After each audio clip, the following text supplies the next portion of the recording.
My name was once Kalil ibn Rashid al-Hadrami. Today, that name is still on my documents, but it is no longer in my heart. I am 24 years old, or so the calendar says, but honestly, my soul carries scars and memories that seem to span several lifetimes. I write these words now, far from the mountains of Hadramaut, in a place where I can finally breathe without looking over my shoulder. But I want to take you back with me for a moment, to the place where it all began. A world that seems to belong to another time, and perhaps even to another me. I grew up with a destiny sealed before I could even speak. I was the firstborn of Rashid al-Hadrami, chief of one of the most feared and respected tribes in eastern Yemen. This meant that one day I would be the Sirka, the successor. My father was the image of authority. He was tall, with a long gray beard falling over his chest, and eyes that seemed to decipher your thoughts before you spoke them. When he spoke in the assemblies, there was silence. Even the wind seemed to listen. Our tribe's territory was vast, limestone mountains, hidden valleys where water was a miracle, and each drop was worth more than gold. The mud houses balanced on the hillsides as if defying gravity, connected by trails so narrow that only the most experienced hikers could venture on without hesitation.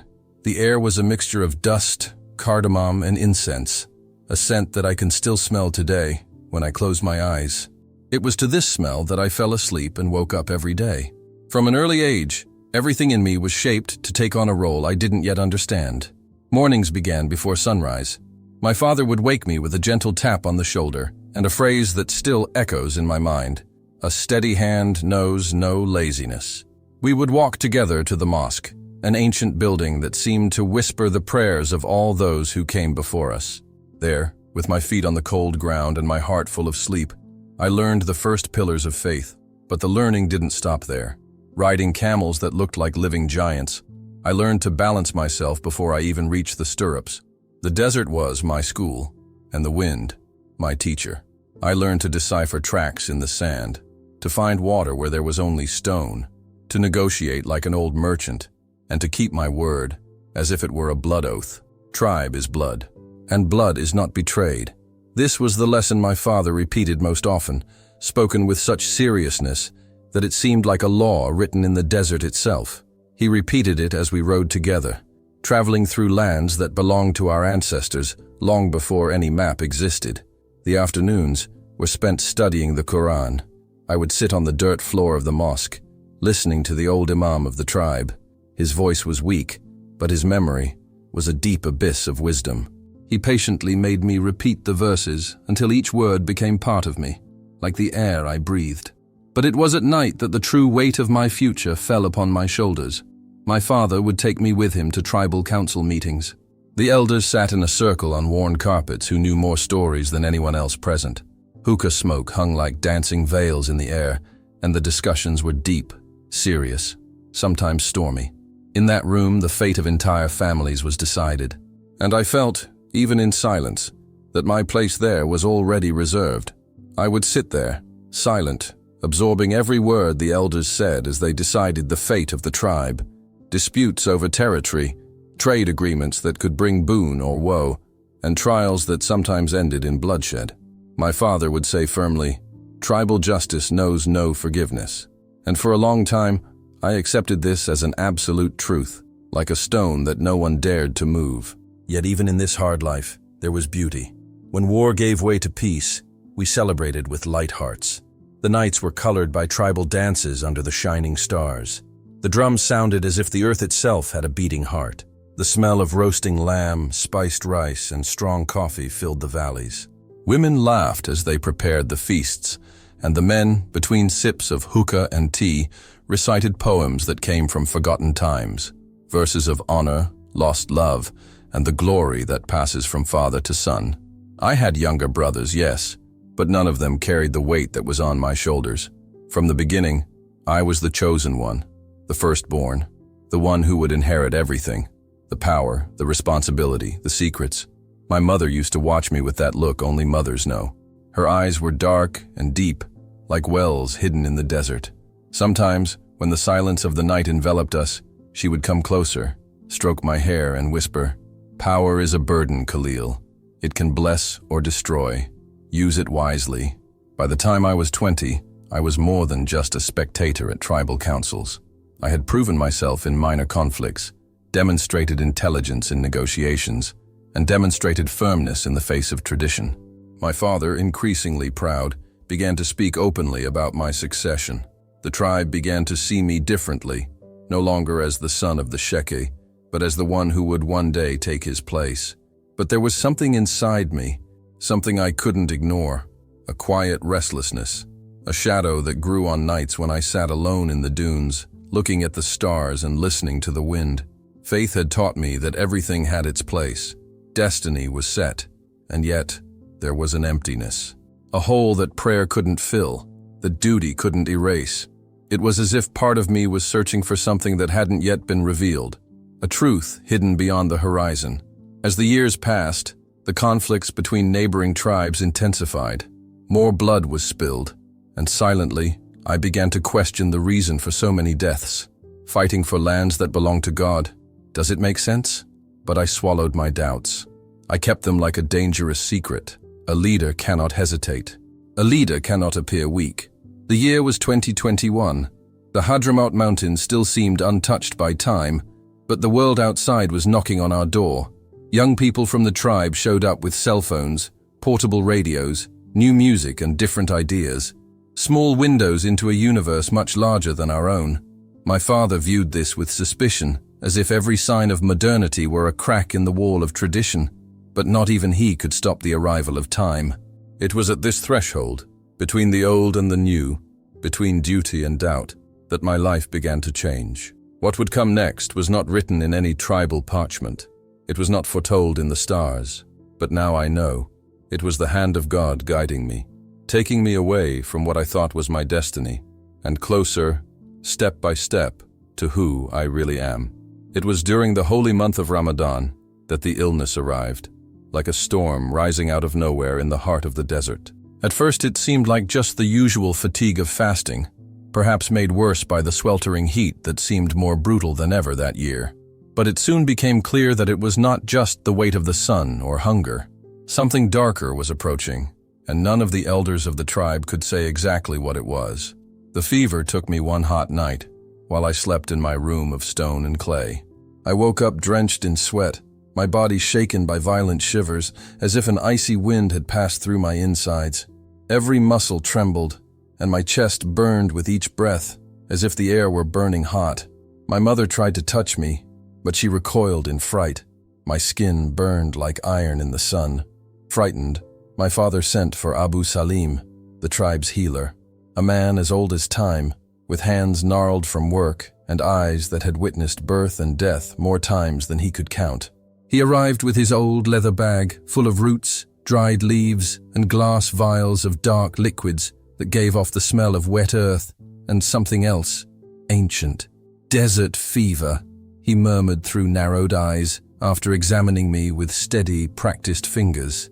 But this is like no other I've ever seen. There was a weight to his words, a tremor that even he couldn't hide. The potions were bitter, made from herbs that seemed to come from another time. Compresses were applied, prayers were murmured around me, and the scent of incense burned softly in the air. But nothing helped. The fever only grew, and the days became a blur of pain, delirium, and shadows. My vision wavered. The walls of the room spun as if the world were falling apart. I heard distant voices, like whispers underwater. The prayers of my family, the chants of the Quran recited fervently beside me.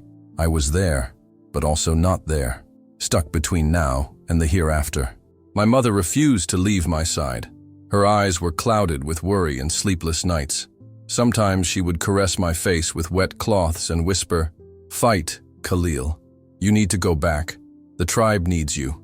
But the words seemed to come from a world ever more distant. Inside me, everything was confusion, a nameless storm. On the 5th day, when everyone was exhausted, when the medicine had run out and my father was silently starting to prepare for the worst, something changed. Dawn had not yet fully broken, and the desert lay in its rare silence. That moment before the first bird sang, before the wind began to blow again. My body burned as if it were being consumed from within. And then, in the midst of that agony, My mind cleared, as if a gentle breeze, impossible in that hellish heat, had passed through me. That's when I saw him. At first I thought it was just another one of the visions that haunted me, part of the delirium. But there was something different about this presence. It was solid, real, realer than the very ground beneath me. Standing in the corner of my room, in the pale moonlight that filtered through the small window, was a figure dressed in white. His robe fluttered lightly, even without the wind. His face was partially covered, but his eyes, those eyes, were like wells of light. Not dark, not light, just endless. I couldn't move or speak, but I didn't feel afraid either. There was a strange peace that contrasted with the fire inside my body. The presence said nothing. It didn't need to. It was as if it spoke directly to my spirit. And for the first time in days, I felt something other than pain, hope. Something was happening. Something that escaped the rules of our tribe, of the desert, of men. And in that silent moment between fever and light, between what is and what could be, I knew my life would never be the same. It wasn't the white robe the men of my tribe wore for Friday prayer. This was different. It didn't seem to be made of cloth, but of light. A soft, living light that floated around the figure as if it were part of the air itself. The man before me carried a serenity that no soul on earth could match. His eyes, deep and calm, conveyed such immense compassion that it made me feel, for the first time, completely seen. He approached my bed with steps that didn't touch the floor. As he got closer, I noticed scars on his wrists, old marks, glowing with a faint light, like wounds that had been healed by time itself. The warmth of his presence was different from the fire that consumed my body. It was like the coolness of an oasis found after a long walk in the desert. It didn't just cool my skin, but something much deeper. And then he spoke. Kalil. That was it, my name. But it had never sounded like that before. It wasn't the gravelly tone of my father or the protective sweetness of my mother. There was something more to this voice. It was as if every syllable was calling me back to life, to purpose, to a truth I hadn't yet known, but that seemed to have been in my blood all along. I love you. 2 words, simple, but when they left his lips, they tore through everything I believed about myself. It wasn't a love that demanded anything. It didn't come with demands or obligations or hopes projected by others. It was pure, clean, vast, like the sky that covers the desert on the quietest nights. I felt stripped of everything, fear, pride, pain, and for the first time, free. The tears came without warning, but they weren't tears of suffering. They were tears of relief, tears of someone who had carried a weight for too long and was finally letting go of it on the ground.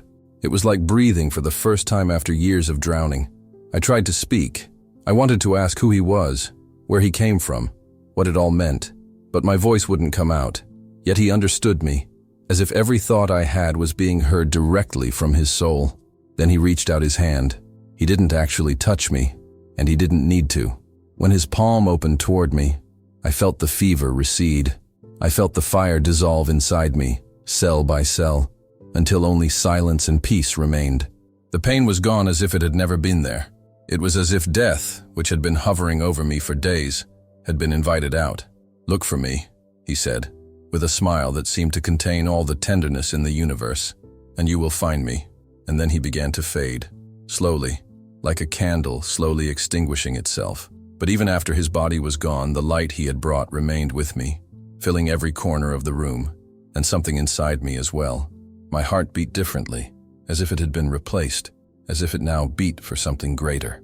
A few hours later, my mother walked into the room with tired steps. When she saw me, she stopped. She stood there, silent, as if she couldn't believe what she was seeing. My skin was cold again. The fever was gone.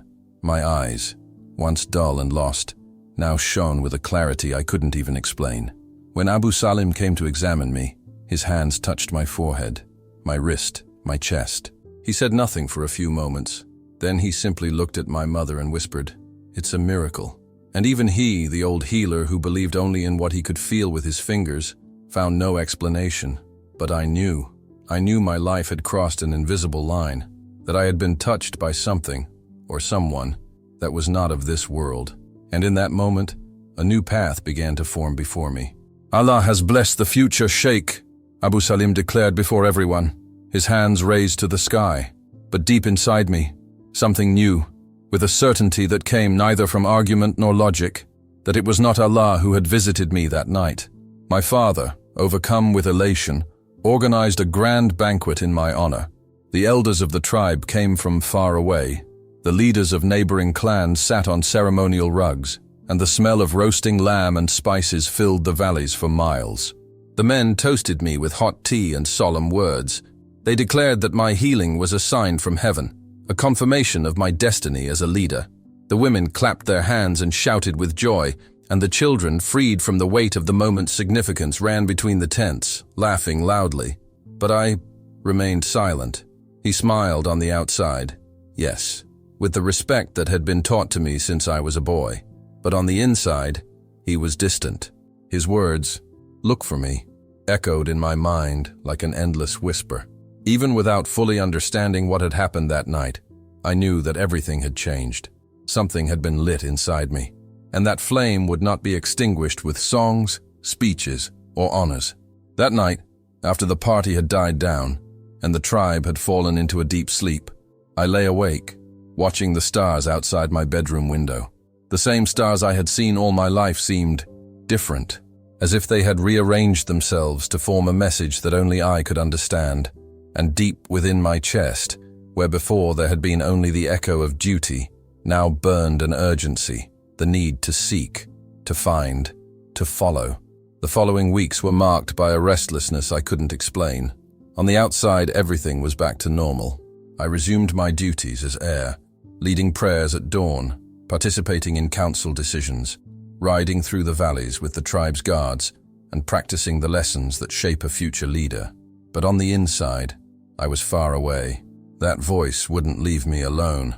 It always came back, especially in the quiet hours of the morning, even before the call to prayer. I would wake up with my heart racing, filled with a strange feeling, as if I were about to lose something if I didn't act soon. It wasn't faith anymore, or discipline. It was a calling that went beyond what I understood as real. It was on one of those restless mornings, with the sky still painted dark blue and dusty with stars, that an old memory, forgotten under the weight of the years, came to me. When I was a teenager, on one of our childhood farms near the ruins of Shibam, we found something curious. We were looking for stories, ghosts, hidden treasures, anything that would feed our youthful imaginations. Among the crumbling stones and hardened mud of an old building, we discovered a small cavity, hidden under rubble. Inside it were some seemingly useless things, empty cans, torn pieces of cloth, and an old radio that made no sound. At the time, we laughed, kicked the dust, and moved on. It was just old junk. No gold, no maps, no revelations. But now, that memory came back with force, as if that foolish discovery had a dormant purpose, waiting for the right moment to be understood. That night, the new moon plunged the desert into absolute darkness. Everything was silent, the kind of silence that exists only in the heart of the night, when even dogs give in to exhaustion. I waited. I heard my father's snores echoing softly through the house. I waited a little longer until I felt like the whole world had fallen asleep, except for me. And then finally I stood up. Dressed simply, without the turban of an heir, without the rigid posture of a future sheikh, I glided through the house silently, like a shadow. This search had ceased to be a desire. It was now a necessity, and everything inside me told me that the answer, or the next step, was hidden in the forgotten ruins of the past. With the same caution I had learned on my father's night hunts, I left the house without a sound. The night was as thick as ink spilled over the mountains, but my bare feet knew the way. It was as if my body memory had taken over. Every rock, every undulation of the earth, every curve in the dune trails was familiar to me. The wind blew softly through the rocks, as if the ancient spirits themselves were whispering forgotten secrets. The stars, the only witnesses to this lonely journey, cast their cold light, just enough to keep me on track without revealing too much. By the time I reached the ruins near Shibam, my heart was beating fast, a drumbeat of excitement and fear. The place looked different under the cover of night. It was as if the absence of light had awakened a hidden truth in the stones. Shadows moved between the broken walls, creating figures that danced as the wind blew. I wondered if the landscape I had known since I was a boy was, in fact, a facade, and that only now, in silence and solitude, it was showing its true face. The search for the hidden cavity took longer than I had anticipated. What had once been vivid in my mind now blurred with cracks and rubble. My childhood memory had become a distorted echo, but my hands persisted, feeling through the dry clay and crumbling stones. And then finally I found it. Behind an old decorative wall there was a small opening, almost imperceptible. My fingers found the radio. There it was, aged, dusty, covered in sand, but whole. I picked it up carefully, as if it were a sacred relic. The familiar weight in my hands brought back my memories with a vengeance, but something was different. Someone had tampered with it. New wires, connectors I didn't recognize, and components that didn't belong to the original model. This wasn't just an old, abandoned radio anymore. I sat down among the rocks, and with shaking hands, turned the power button. A sharp click, then silence, then static, a harsh buzzing that cut through the desert silence like an electric sandstorm. For a moment I thought it was just noise, until a voice emerged, Clara, welcoming, in Arabic, but with a strange, almost foreign accent. And then she said, "For God so loved the world that he gave his only begotten Son, that whoever believes in him should not perish but have everlasting life." The words struck me like lightning, piercing the darkness of my soul. Only begotten Son, eternal life. Concepts that, until then, I had heard with suspicion, as distant ideas, belonging to other peoples, to other histories. But now, they shone inside me with the same warmth that I had felt that night, when I was visited by the man in white. The same love, the same peace. With my heart hammering in my chest, I adjusted the frequency carefully, fearing that the slightest noise would break that connection. The voice continued. It wasn't a sermon like the ones I knew. It was different, intimate, deep. It didn't talk about rules, punishments, or judgments. It spoke of a man named Yahshua, Jesus, whom they called Christ, the Son of God. The words came like honey, but they were not superficially sweet. They were sweet as the water that saves a traveler on the brink of death. I stood there for hours, enveloped by a night that seemed to never end, listening to each syllable like someone collecting pearls in a dark sea. After the teachings came the voices of others, men and women from different places, telling how this Jesus had crossed their paths, testimonies of lives that had been turned upside down, lives restored, hearts that had once been dry like mine were now overflowing. And there, among ancient ruins and forgotten memories, I knew I was no longer alone. Some of the stories I heard on that distant frequency came from people like me, raised in strong, ancient, unquestionable traditions, but who had nevertheless felt within themselves a calling to something deeper. They spoke of a thirst that no religion, no matter how rich in rituals, had been able to quench, until they found this Jesus. And as I listened to each word, it was as if I heard mirrors of my own soul. As the sky began to lighten with the first hints of pink and gold, I knew it was time to return. My family's world would soon wake up, and my absence would surely raise suspicions. Before I left, I carefully hid the radio in the same place I had found it, covering it with rocks and sand as if protecting a sacred treasure. I left with my heart on fire, a flame that I knew would not go out. From that morning on, I returned every night. It was as if I lived two lives. During the day, the heir to the sheikhdom, observant of tradition, engaged in prayer, counsel, and ritual. But at night, when the shadows covered the mountains and the desert slept, I became someone else, a silent seeker, thirsting for answers that seemed ever closer. The broadcasts became my secret food, the radio, my hidden source. There I discovered that those voices came from distant lands, where Christians broadcast their messages in Arabic to anyone who had ears and the courage to listen. There were Bible studies, serene sermons, songs that made me close my eyes and feel something I could only describe as home. But what struck me most were the testimonies, lives transformed.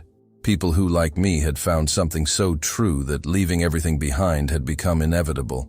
One of those nights, I heard the story of a man who said he had seen Jesus.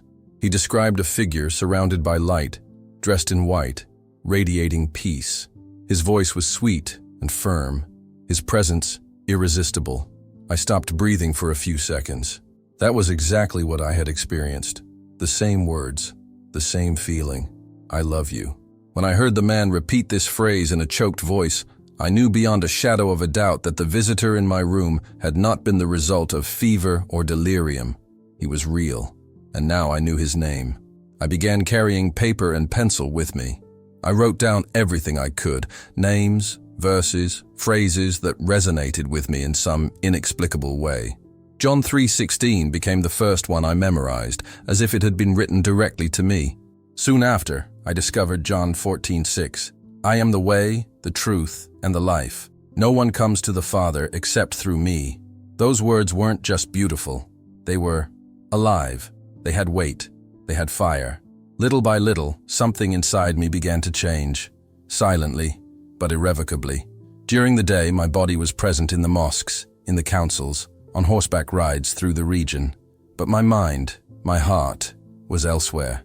During prayers, my mouth repeated the ancient words, but my soul sought the Jesus I knew through those nighttime voices. It was impossible to avoid the comparisons. And where before there had been fear and duty, now there was love and freedom. The Sunday broadcasts were the most impactful. Somehow, even though they were only audio, they included video testimonies. People described their stories in detail, and I could see them clearly in my mind. It was as if I were there, right next to them, seeing their tears, feeling their smiles. They spoke of encounters with Christ that had dismantled addictions, healed traumas, restored families. This was so much more than religion. It was redemption. But keeping the secret was becoming a heavy burden. My inner transformation was reflected, albeit subtly, in my behavior. I had become calmer, more measured in disputes, less prone to the anger or harshness that had always been part of our leadership style. I began to question certain decisions at the tribal council. I spoke once about forgiveness and noticed the suspicious looks from the elders. My father often watched me, frowning. Something was different, and they knew it. The tension between these two worlds grew within me like an invisible crack that, little by little, began to open up space between the stones. On one side, the legacy of blood and tradition, the weight of the name I carried. On the other, a new faith, fragile and powerful at the same time, that called to me with a voice that I could not, and did not want to, ignore. I knew that at some point one side would give in. But for now, like someone walking a tightrope between two chasms, I kept my balance, or tried to. There was still hope that God would show me how to put the pieces back together, how to cross this desert without completely abandoning my roots, or denying the truth I was finally beginning to understand. The months that followed were like walking across a narrow bridge suspended between two worlds, and I felt the wind from both sides trying to push me along. By day, I carried the name and legacy of Kalil ibn Rashid al-Hadrami, the Sheikh's eldest son, shaped to rule with steadfastness, like my father before me. But when night fell, and I found myself alone among the ancient stones of Shibam, another version of me would awaken, one who sought something deeper than tradition, truer than power, the voice of that man in white, and all that he stood for. Living between these two realities began to take a toll on me that I could barely hide. Small cracks appeared in my facade. I slept less, spoke less, and my mother, who seemed to have been born with the gift of listening even in silence, was the first to notice. "Kalil," she said one morning, as the scent of coffee and cardamom wafted through the house, "you feel like the weight of the world is on your shoulders." Her eyes, dark as deep wells, searched my face, as if searching for an answer my mouth refused to give. "What's eating you up, son?" I wanted so much to say. To tell everything, about the voices, the verses, the love I had felt on that feverish night, and the new world that had been born inside me since then. But I only forced a smile, weak as the last ember of a fire. "It's just the responsibilities, Mom. The expectations, the future." She didn't believe it, I know that. But she didn't insist either. Like all wise mothers, she chose to wait, because some truths only blossom at the right time. What I could not say to her, I could not express in the tribal councils either.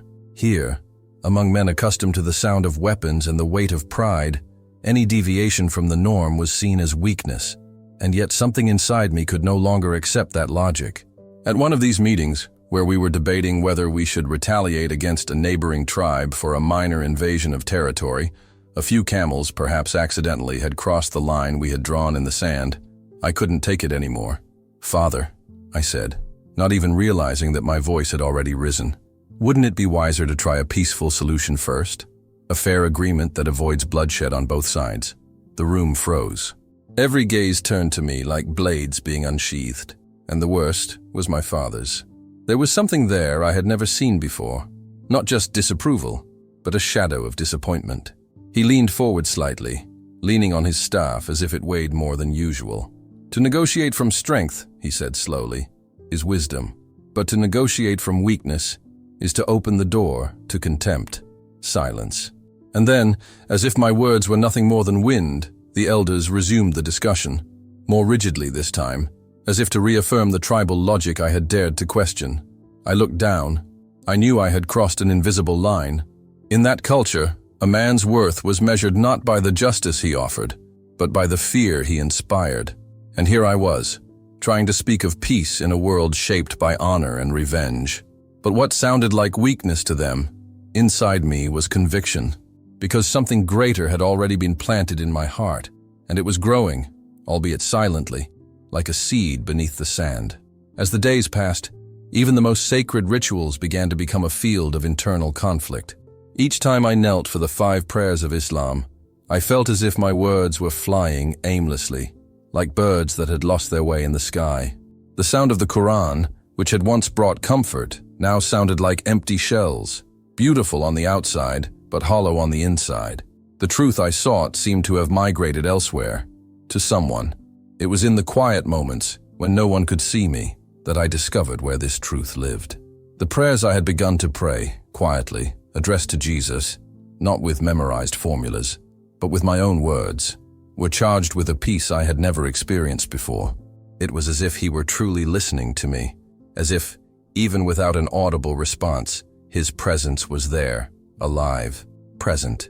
One of those nights, returning from the ruins with the desert dust clinging to my body and my heart heavy with questions, my mouth opened by itself. "Jesus, if you are really who I think you are, then show me what I must do, because I can't live like this anymore." Divided. There was no loud response, no miracle, no flash of light in the sky. But something inside me, calm, steady, began to grow. A quiet certainty, like the breeze before a storm. Little by little, I realized that this inevitable choice was approaching, and that it would cost me much more than comfort or reputation. It might cost me everything. The faith I had discovered in Christian broadcasts could no longer be just a nightly secret. It was a living, breathing truth that was beginning to bleed into my days. This was evident during a tribal festival, an ancient celebration that celebrated an ancient victory in war. Drums beat loudly, and voices sang poems of glory and revenge, while dances imitated battle scenes. I, who had always been moved by these traditions, could now only watch in silence. Nothing in me moved, not pride, not belonging. The words of the songs which extolled the destruction of enemies as proof of bravery hit me like stones. And all around me, I noticed the looks, some curious, others suspicious. Amidst the excited crowd, I heard a whisper that cut me like a knife. "The future seems far away lately," one of the elders commented to another. "Perhaps the weight of leadership is beyond his ability to carry." But it wasn't the weight of leadership that crushed me. It was the weight of deception. Every day I pretended to be the son everyone expected, strong, devoted, unyielding. Was a day I betrayed both my family and the new faith that was beginning to blossom in my chest. Tension was building inside me like steam about to burst through metal, and the only escape valve was the ruins of Shibam, where I could finally let all my masks fall. There, under the starry sky and in front of the radio that had become my invisible shepherd, I prayed quietly, but with my heart open as never before. "Jesus, I have sinned. Forgive me for the violence I have accepted, for the hardness I have inherited. Show me the way, your way." I began to confess everything, fears, doubts, scars. The desert was my confessional, the radio my companion. And one night, as the wind rocked the ruins, I heard something that changed everything. It was the testimony of a man from North Africa. He told his story as if he had written it in my own words. He had grown up in a devout Muslim family, had discovered Jesus in secret, and had lived through the same dilemma that consumed me. I thought I had to choose between my family and my faith in Christ, his voice said, mixed with the frequency's hiss. But I discovered that by choosing Jesus, I was choosing truth, and that truth has sustained me, even when everything else has been taken away. I stood still. Each word seemed to tear away a part of me that was still resisting. My face, without me realizing it, was wet with tears. I knew. The choice was made within me, even if my lips didn't yet have the courage to speak it. But Jesus showed me that true love sometimes demands painful sacrifices, not because he wants us to suffer, but because truth cannot coexist with lies forever. His words pierced my heart like arrows of conviction. I had been putting off the inevitable confrontation, in the vain hope of finding a way that didn't require the loss of my family. But I was beginning to understand that authentic faith does not allow for compromises that dilute it until it disappears. The internal conflicts only increased when my father announced plans for me to marry the daughter of a sheikh from an allied tribe. The wedding would take place at the end of the year, a strategic alliance that would strengthen our position in the region. The news was received with celebration by the entire tribe, but to me it sounded like the death knell for any hope of spiritual freedom. "This is a great blessing," my father said as we walked across the tribal grounds, his hand resting firmly on my shoulder. "Amal is beautiful, intelligent, and comes from a family that respects tradition. She will be the perfect mother for the future leaders of our tribe." I nodded mechanically, feeling the walls of my life closing in around me like the bars of an invisible prison. Getting married would not only cement my position within the tribal system, but it would also make any future confession of my faith in Christ impossible. It would seal my fate in a lie that would span generations. That night, in the ruins, I cried for the first time since childhood. Tears streamed silently down my face as I begged Jesus to show me a way that didn't require destroying the lives of everyone I loved. But deep in my heart, I already knew the answer. The pressure finally reached a breaking point at a tribal meeting to discuss punishment for a young man accused of blasphemy, for publicly questioning aspects of Islamic tradition. Elders debated whether the offense warranted expulsion from the tribe, or something even more severe. As I listened to the argument and saw the fear in the accused's eyes, I realized that I was predicting my own future if my secret were revealed. The realization hit me like a punch in the gut, but it brought painful clarity. I could no longer postpone the inevitable. "The truth," I muttered to myself, barely audible, but with the weight of a decision that would change everything. Revealing my faith was not a passing impulse, but a tsunami that had been building on the horizon of my consciousness for months. I knew the consequences would be devastating, but I also knew that continuing to live a lie was betraying Jesus and my own soul. I chose my moment with the care of a military strategist, preparing his last stand. It was a Friday evening, after prayers at the mosque, when families traditionally gathered to discuss important matters. My father was in a good mood that evening, pleased with the news that a minor territorial dispute had been resolved in our favor.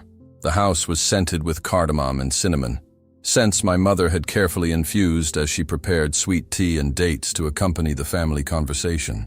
My younger siblings played in the corner, their laughter filling the air with an innocence about to be tainted by what I was about to reveal.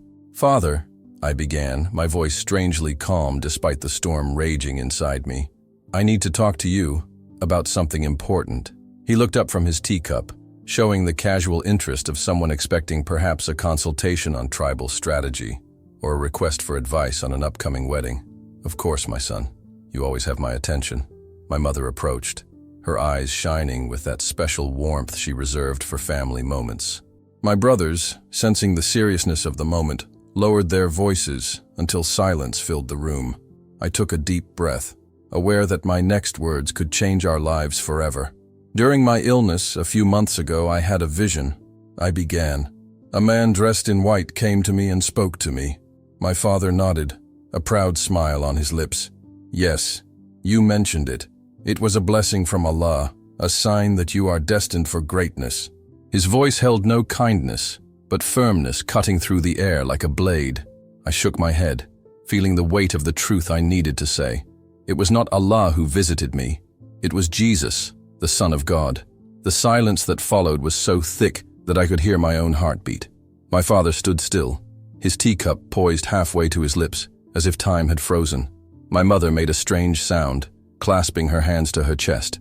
"What did you say?" he asked, his voice a whisper filled with danger. The cup trembled in his hands before he carefully placed it on the table, as if the simple act required all of his strength. "I have studied Christianity," I continued, the words flowing like water breaking a dam. "I have learned about Jesus, about his love, about his sacrifice for humanity. He is the true way, Father. He is eternal life." My father slowly stood up, the confusion on his face giving way to disbelief, which quickly turned into a fury I had never seen before. His eyes, usually so controlled, burned with a fierce fire, as if they came from hell itself. "You are blaspheming," he roared, his voice echoing through the house like thunder. "You are denying the faith of your ancestors, the faith that has sustained this family for generations." My mother began to cry, a silent sob that shook her entire body. My younger brothers ran to her, frightened and confused by the intensity of the confrontation. The eldest, Ahmad, looked at me with horror and disbelief. "I'm not denying God," I replied, firm despite the fear that ran down my spine. I was discovering the true God. Jesus revealed to me a love I had never felt before, a peace so deep that it surpassed all understanding.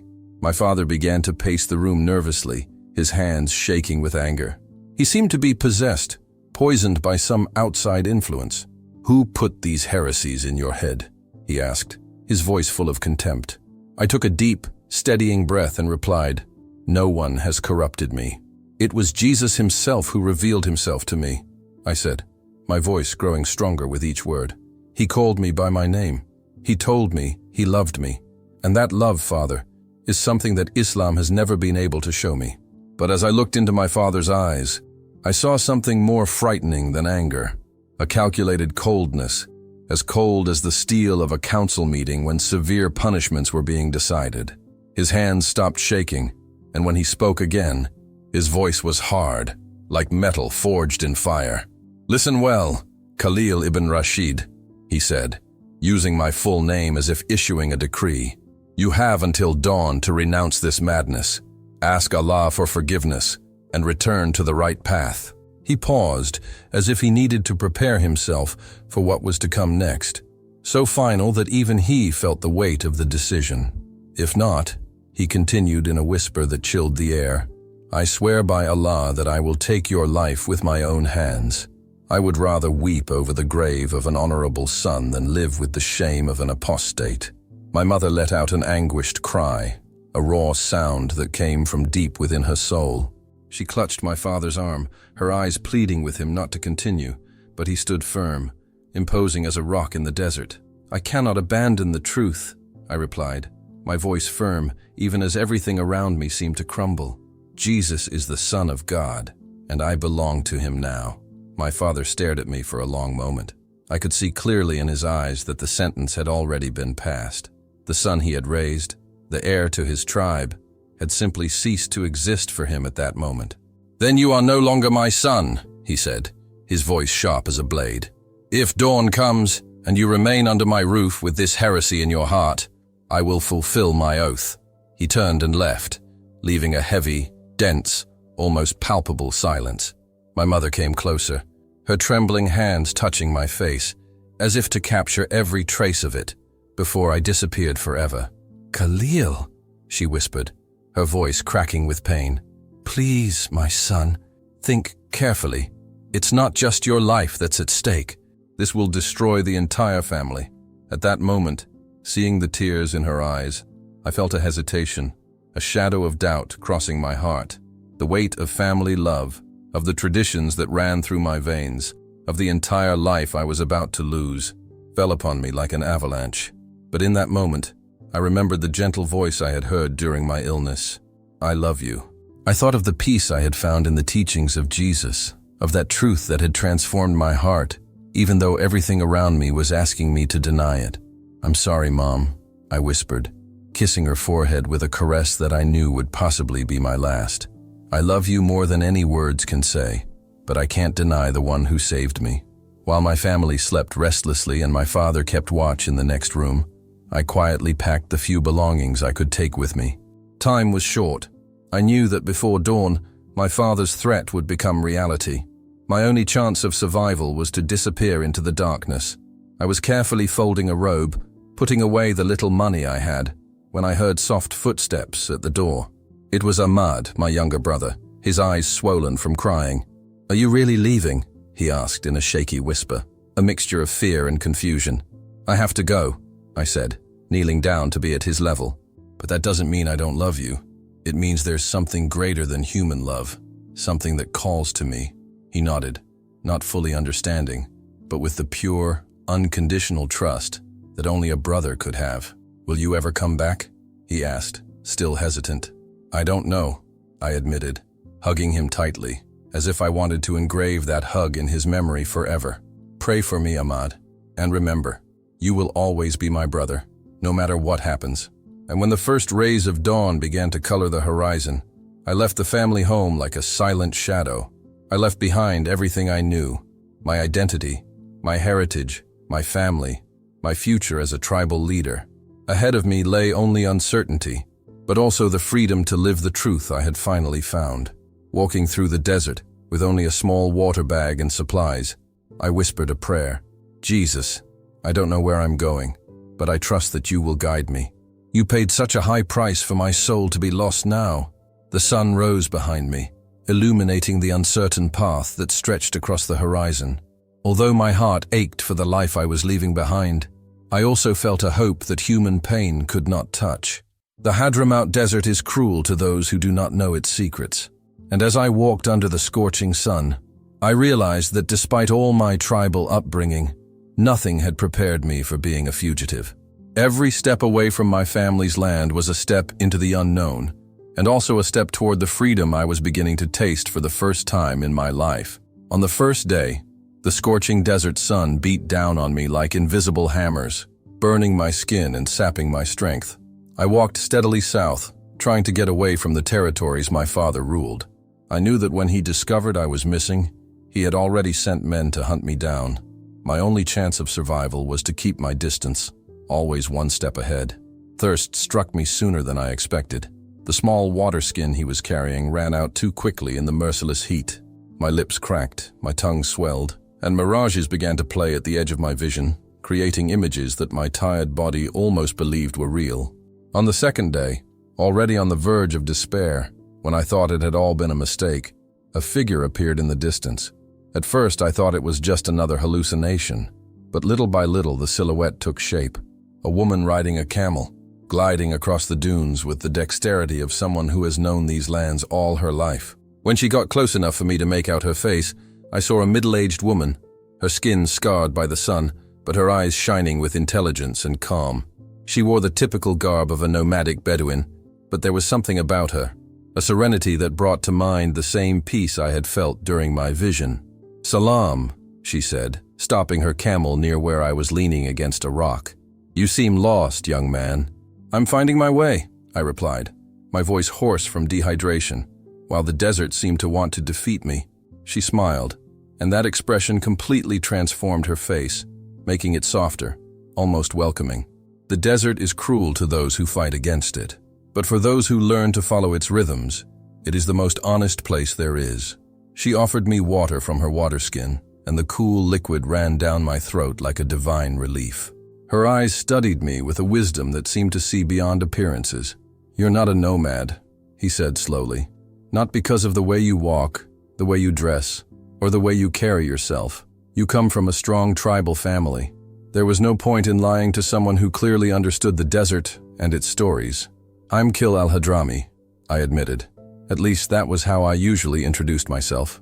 His eyes narrowed, showing interest. "Al-Hadrami, I know this tribe. Powerful, traditional, proud." "What is the son of a sheikh doing alone in the middle of the desert like a fugitive?"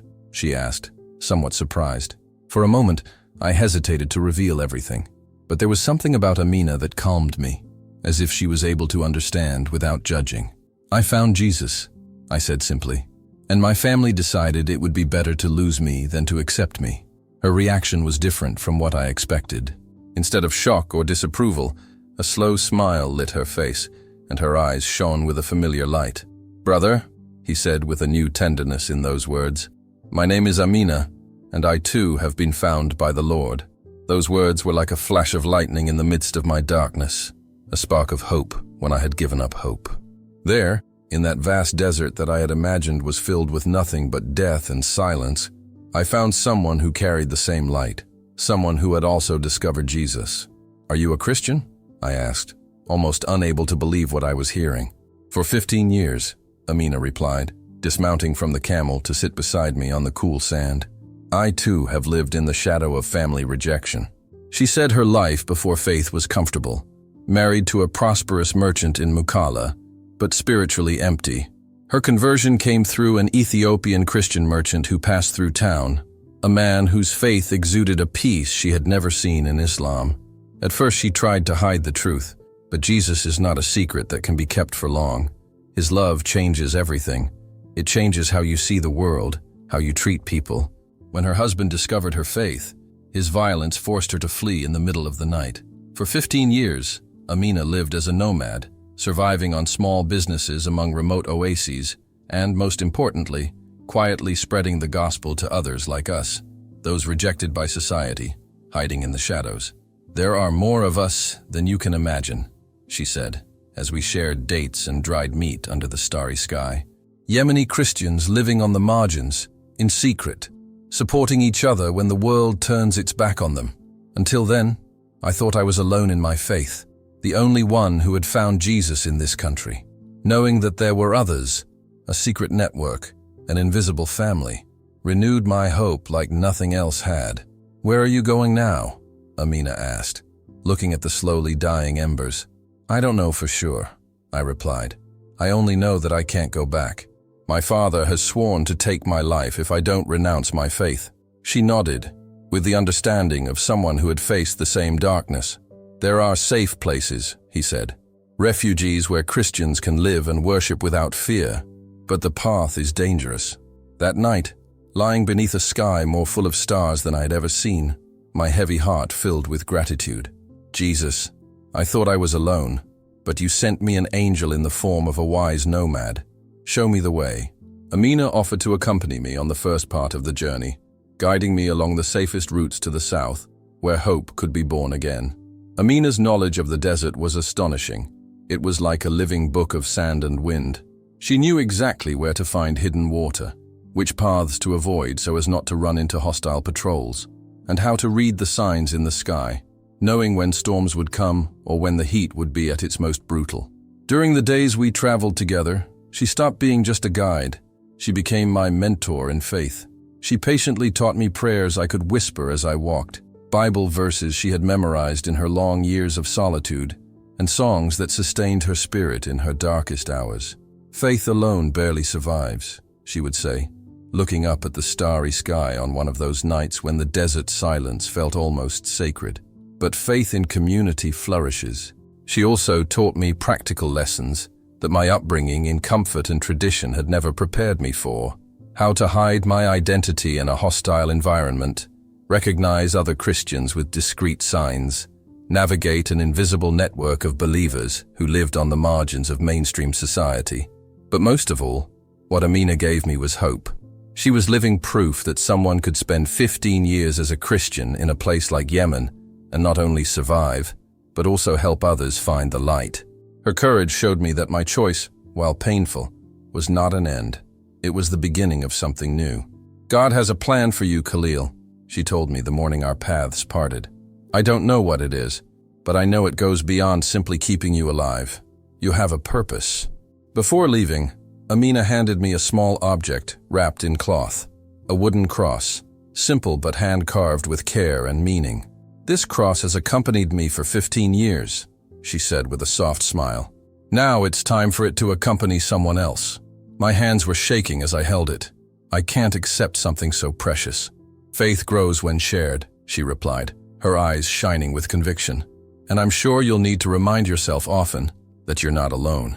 As I rode south, leaving behind the one person who fully understood my situation. I carried more than supplies and hope. I carried with me the knowledge that Jesus had guided every step of my escape, until I met a woman whose faith had been shaped in the same fire that was now transforming me. The journey from that meeting to the southern border of Yemen was a true test of faith. For weeks I trekked through dangerous lands, hiding during the day in caves and ancient ruins, and proceeding under the veil of night, guided by the stars that I had learned to read like a sacred map. The dangers were constant.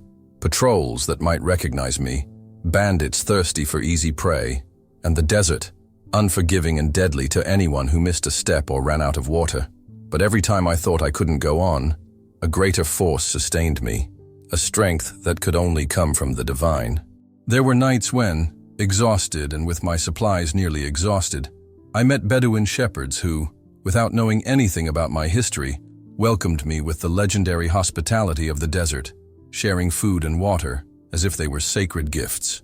On other occasions, lost in unfamiliar territories, I followed flocks of birds that, like silent guides, led me to hidden oases where I could regain strength and soul. During those lonely nights, under the infinite blanket of stars, Jesus seemed to whisper to my heart. I held tightly to the wooden cross that Amina had given me, and each day I felt the silent confirmation of his presence. With each obstacle overcome, my love for you is proven even more.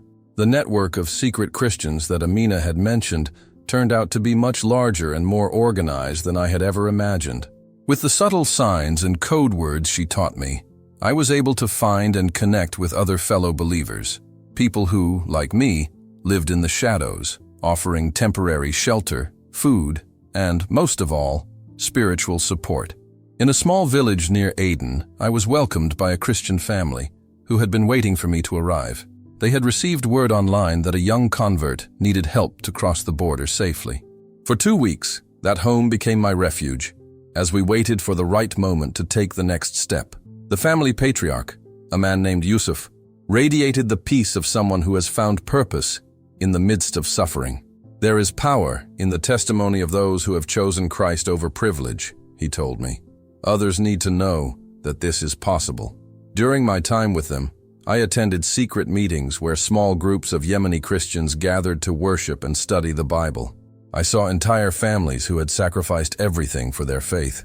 I heard accounts of conversions even more dangerous than my own, which expanded my understanding of what it means to be part of the body of Christ. "We are not victims," declared a young woman holding her baby. "We are conquerors who have found something more valuable than any earthly security. We are living proof that Jesus calls his people from all nations." Her words echoed in my heart like a revelation. Until then, I had seen my journey as nothing more than a loss, a letting go of the past.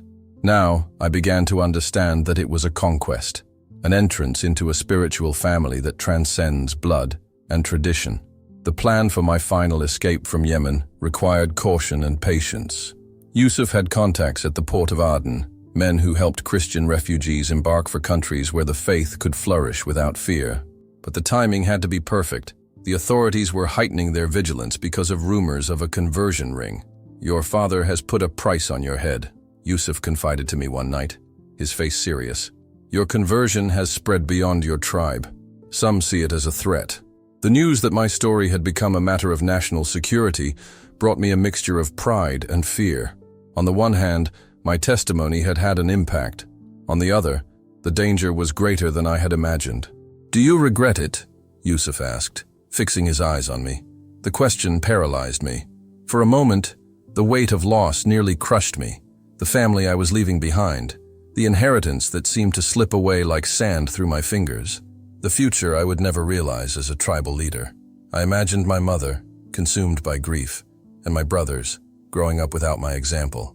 But that sadness was quickly replaced by an unshakable certainty. I remembered the deep peace Jesus had given me, the unconditional love that had transformed my heart, the truth I could not deny. In a firm voice, I answered Yusuf, "Never. I would rather be a refugee with Christ than a prince without him." He smiled, a gleam of approval in his eyes. "That's the answer of someone who has found treasure hidden in a field," he said. Weeks of waiting finally gave way to opportunity. A merchant ship was heading to Djibouti, and the captain, in a discreet agreement with the Christian network, agreed to take on extra passengers. No questions asked. That night, in the darkness that covered the port, I walked carrying not only the few possessions I had gathered, but also letters written by Yemeni brothers and sisters, messages of faith intended for distant communities. Without realizing it, I was becoming a messenger of a faith that transcended borders. "When you are sure," Yusuf said as we said goodbye, the salty sea air mingling with the aroma of the port's warehouses, "tell your story. There are millions who need to hear that Jesus still calls, saves, and transforms lives." The crossing was a whirlwind of emotions. Relief at no longer having to constantly look back, fear of the uncertain future, and the harsh realization that everything I knew was left behind. On deck, as the waters of the Red Sea stretched endlessly before me, I thought, this tribal prince had become a refugee, with a treasure that had cost everything. "Faith," I whispered to the wind, "you are worth more than everything I have lost." I knew Jesus heard every word. When I finally stepped onto foreign soil in Djibouti, I felt the weight of the past, but also the promise of a new beginning. The world beyond Yemen was much bigger and more complicated than I could have imagined. There were open doors, yes, but also obstacles that I still had to learn to overcome. Yet I was never truly alone. The network of Christians, silent and discreet, reached beyond borders, and I soon found myself welcomed by a local church that was waiting for me with open arms. For the first time, I could celebrate my faith without fear, singing praises loudly, opening my Bible without hesitation, participating in open worship services. "Welcome, brother," said a man who embraced me, as if he carried the affection of the entire community. "Your story has already reached us, even before you. It was an honor to begin this new life in Christ, even though I knew that nothing would be easy." In the months that followed, as I tried to adapt to this new reality, I realized that my story was not just mine. It was part of something bigger, a living tapestry that connected my experience to that of many others who had chosen to follow their faith in the face of adversity.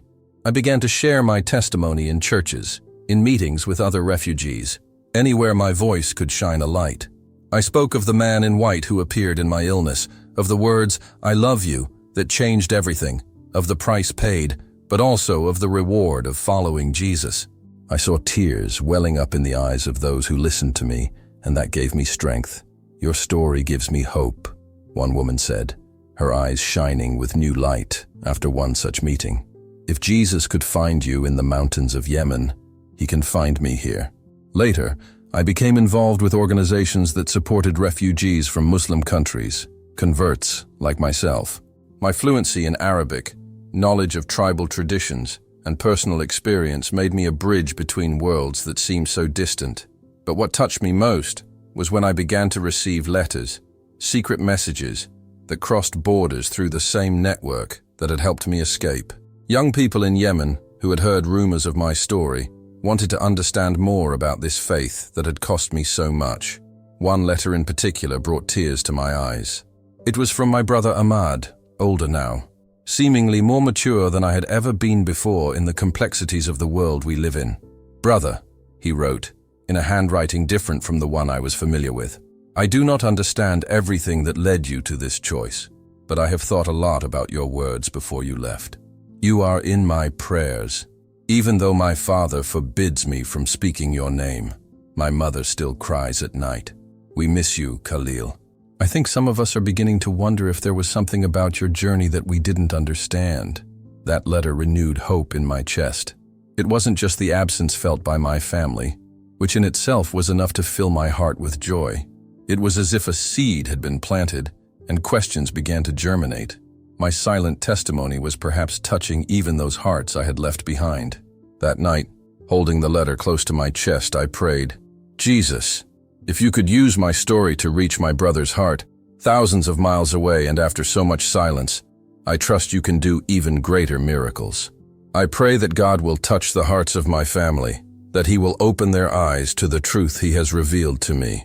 2 years have passed since I left Yemen behind, and the life I lead today is very different from the future I imagined as heir to tribal leadership. It is a life simpler in possessions, but infinitely richer in purpose and meaning.